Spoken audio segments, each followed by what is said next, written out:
Dans une formation à distance, renseigner son profil est un élément essentiel pour faciliter les communications et créer le lien.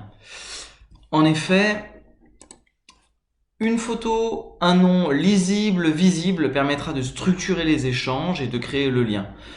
Un petit peu à l'instar de la copie d'écran que vous avez ici sous les yeux, des petites vignettes avec des initiales ou des photos de tiers ne vont pas permettre de structurer nos échanges. À votre arrivée, donc à votre connexion, sur votre tableau de bord, vous avez donc ici présent au centre un certain nombre de vignettes symbolisant toutes les parcours auxquels vous êtes inscrit. Donc ici une session à venir. Et nous allons donc nous intéresser à la partie en haut à droite définissant notre profil. Donc dès que vous avez une vignette ici colorée monochrome avec vos initiales, c'est que votre profil n'est pas tout à fait prêt pour un travail efficace à distance. On va donc s'intéresser ici au profil.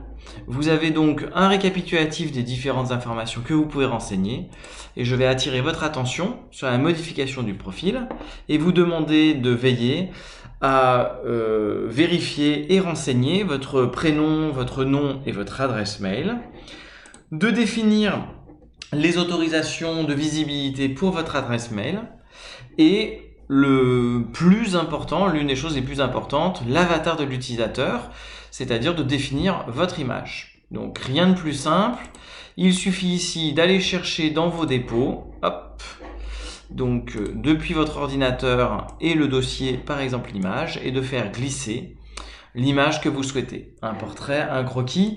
Évidemment, et peut-être contrairement à ce que je viens de faire, il sera important que vous ayez un portrait de vous reconnaissable pour qu'ainsi nos échanges nous permettent bien de les lier à la personne et donc de faire le lien avec des présentiels peut-être à venir et les échanges à distance que l'on pourrait avoir. Cette identité numérique est très importante aujourd'hui, surtout lorsque nous aurons un certain nombre de travaux à distance à effectuer.